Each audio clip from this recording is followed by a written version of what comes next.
আসসালামু আলাইকুম এভরিওয়ান, সবাই কেমন আছেন? আশা করি সবাই ভালো আছেন। আজকে আপনাদেরকে তৈরি করে দেখাবো কই মাছের পাতুরি। তবে কোনো রকম পাতায় মোড়ানো ছাড়াই চুলায় ফ্রাইং প্যানের মধ্যে সর্ষে বাটা কই মাছের পাতুরি তৈরি করে দেখাবো। শীতের সময় কই মাছ খেতে কিন্তু অনেক মজা। আপনারা হয়তো অনেকে জানেন, আবার অনেকে নাও জানতে পারেন। তবে টিপস সহকারে দেখাবো কই মাছ কীভাবে, যেহেতু চাষের কই মাছ, কীভাবে গন্ধ থাকবে না। আমি এখানে 500 গ্রাম কই মাছ নিয়েছি। এগুলো লবণ মাখিয়ে আমি প্রায় আধা ঘন্টার মতো রেখে দিয়েছি, এতে করে গন্ধ চলে যায়। এখানে 3 চামচ সরষা ভালো করে ধুয়ে, দুটো মিডিয়াম সাইজের পেঁয়াজ আর একটা মিডিয়াম সাইজের ছোট রসুন দিয়ে ব্লেন্ড করে নিয়েছি। ওটা দেখাইনি। 1.5 চামচ লাল মরিচের গুঁড়া, 1 চামচ হলুদ গুঁড়া, স্বাদ অনুযায়ী লবণ, একটু পানি দিয়ে আমি এটা পেস্টটা ভালো করে মিক্স করে একটা সাইড করে রেখে দেবো। রান্নার সময় পেস্টটা আগে তৈরি করে রেখে দিলে এতে করে রান্না খুব সহজ হয়। যারা নতুন তারা চাইলে এই টিপসটা ফলো করতে পারে।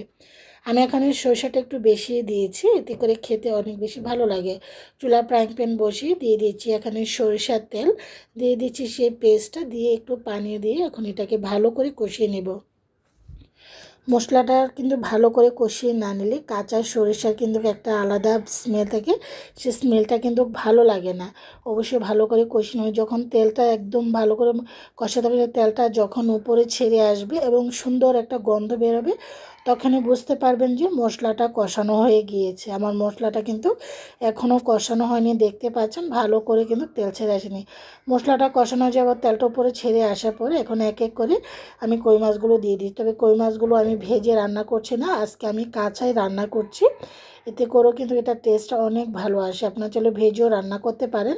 যেহেতু পাতায় কিন্তু আমরা ভেজে করি না, কাঁচাই দিই, সেজন্য আমি কাঁচা অবস্থায় দিয়েছি। মাছগুলো দেওয়ার পর উল্টিয়ে পাল্টিয়ে সবগুলো উল্টিয়ে দিয়ে ঢাকনা দিয়ে ঢেকে দিয়েছি। দেখুন ঢাকনাটা উঠিয়ে দেখাচ্ছি, গন্ধটা এত সুন্দর বের হচ্ছে। আবারও মাছগুলোকে উল্টিয়ে পাল্টিয়ে দিচ্ছি। ঝালটা আমি একটু বেশি দিয়েছি, 1.5 চামচ, যেহেতু বাচ্চারা খায় না, আমি আর আমার হাজব্যান্ডই খাবো। এর জন্য ঝালটা কিন্তু পাতুরির মধ্যে অনেক ভালো লাগে। তবে ঝালটা যার যার পছন্দ অনুযায়ী। মাছগুলোকে উল্টে পাল্টে দিয়ে আবার 4-5 মিনিট রান্না করার পর এখন দিয়ে দিচ্ছি পানি। পানিটা দিয়ে এখানে আমি প্রায় 1 গ্লাসের মতন পানি দিয়ে তারপর নেড়ে চেড়ে দিচ্ছি। কারণ এটা বেশি কিন্তু আপনারা চুলা হাই ফ্লেমে রান্না করলে দেখা গেছে এটা পুড়ে যাবে। আমি চুলাটাকে মিডিয়াম টু হাই ফ্লেমে রেখে রান্না করছি, যেহেতু আমি চুলার ফ্লেম কিন্তু অনেক হাই।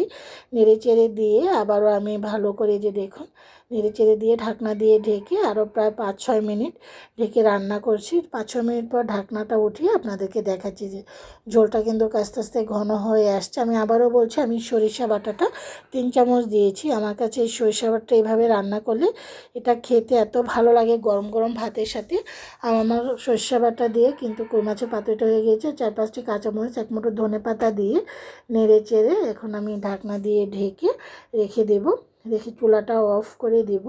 এটা স্মেলটা যে কী যে বের হচ্ছে, আলহামদুলিল্লাহ। এই যে দেখুন কালারটা কিন্তু অসাধারণ এসেছে। গরম ভাতের সাথে খেতে এটা যে কী যে ছিল, কি আর বলবো। একটু লেবু চেপে খাবেন, এত মজা লাগবে। অবশ্যই অন্য কোনো আচার দিয়ে খেতে যাবেন না, লেবু দিয়ে খেলে এটা টেস্টটা ভালো আসে।